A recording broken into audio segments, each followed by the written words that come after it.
مەرزی نێودەوڵەتی باشماغ وە خاڵێکی سنووری گرنگ لە نێوان هەرێمی کوردستان و کۆماری ئیسلامی ئێران لە ڕووی ئاڵوگۆڕ و جوموجوڵی بازرگانیەوە گرنگی و بایەخی بەرچاوی هەیە. ئەو مەرزە ساڵ لە دوای ساڵ پێشکەوتنی زیاتر بەخۆ دەبینێت و لە ڕووی نێودەوڵەتیەوە لە ئاستێکی ستانداردایە. لە دوایین هەنگاویشدا وە گەڵێک بۆ نێشتنی ڕۆتین و زیاتر بە دامەزراویکردنی ئیش و کارەکانی خاڵە سنووریەکان با سەرپەرشتی جێگری سەرۆکی حکومەتی هەرێمی کوردستان سیستەمی گومرکی مەرزەکە بە ئەلکترۆنی کرا. ئەو سیستەمە ئەلکترۆنیە کە لە 27 نۆڤەمبەری ساڵی 2016ەوە کاری پێدەکرێت بانگاوێکی گرنگ لە ڕووی چاکسازی و گەڕاندنەوەی شەفافیت لە داهاتدا تەماشا دەکرێت. ئەم سیستەمە هەنگاوێکە لە هەنگاوەکانی حکوومەتی هەرێمی کوردستان بۆ بەردەوامبوونمان لە چاکسازی ئیداری، بۆ بەردەوامبوونمان لە شەفافترکردنی داهاتەکانی هەرێمی کوردستان و بەردەوامبوونمان بۆ گەیاندنی خزمەتگوزاریەکی باشتر بەو بازرگانانەی کە بەم مەرزە هێنوە ڕۆن.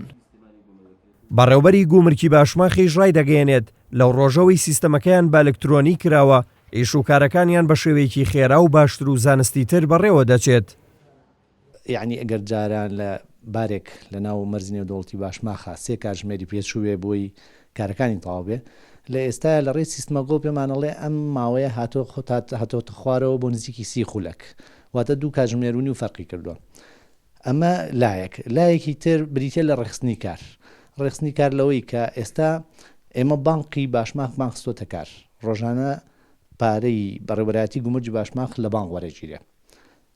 جگە لەمە سەبارەت بە داهات، سەبارەت بە ئاماری کەلوپەل، هەر بابەتێک تەوێت لەمانە زۆر بە ئاسانی تو ئەتوانین لە ماوەی چەند چرکەیەکا دەسێ بکەوێت. لە بواری چاودێریشە گرنگە لەبەروی ئێمە زۆر بە ئاسانی توانین چاودێری هەموو بارەکان بکەین و زائیدەن ڕێگەگرتن لە مەزاجی کەسی لە ناو کارکردنە، چونکە ئەمە سیستمە بڕیارەیە چۆن ئیشەکانەکرێ. ئێمە پێناسەی گومرجی، ڕێنمایی گومرجی، هەموو ئەو بابەتانی کە کاری لەسەرەکەین لە سیستما جێگەمان کردوتەوە ناسانومانە بە سیستمەکە. ئەگەر گۆڕانکاری لە ناوچەکە ببێ بە تایبەتی ئەم شەڕ و نەهامەتی شتە تۆزێ لێمان دوورکەوێتەوە و قەیرانی دارایی بەرەوە باشتر بڕوا، من بە دڵنیای پێتانەڵێم کە مەرزی باشماخ یەکێکە بێ لەو مەرزانەی زۆرترین جموجوڵی بازرگانی تیا ئەبێ و زیاتر ئاسانکاریش بۆ خەڵکەکەین.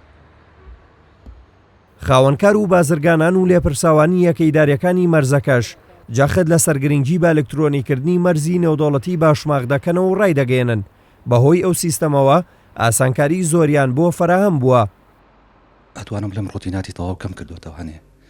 پێش ئەم سیستەمە پێویستی بە 8 ژوور بۆ 9 ژوورە بوو تا کارە گومرجیەکە تەواو بووە، بەڵام ئێستا توانین لە 1 ژوورە هەموو کارە گومرجیەکە تەواو بکە و بە تەواوەتی بڕوات. پێشتر ئەگەر بمانویستە ئاماری کەلوپەلێک وەرگرینی مانگێک بەلانی کەم و 2 ڕۆژمانەویستە و ئامارەمان بە دەقیقی دەستکەوتە، بەڵام ئەتوانم ئێستا بڵێم لە تەنها لە 1 دقەیە ئاماری مانگێکی تەواوی کەلوپەلمان دەسەکەوێ و شتێکی ورد و دەقیق و جوانترە.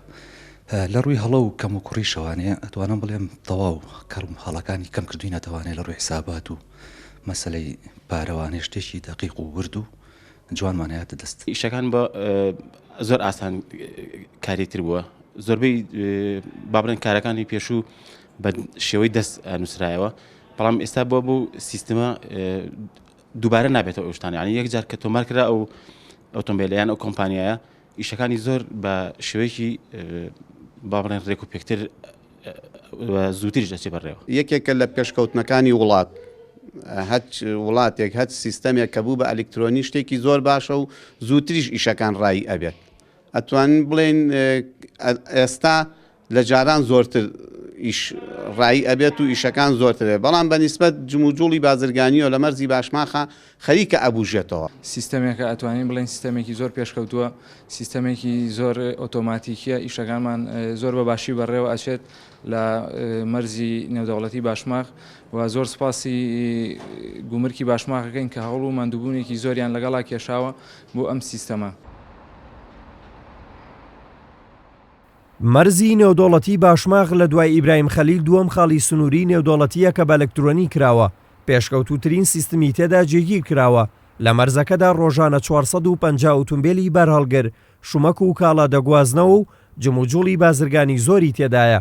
نزیکەی 2 مانگیش دەبێت بەڕێوەبەرایەتی گومرکی باشماغ بە ئەلکترۆنی کراوە.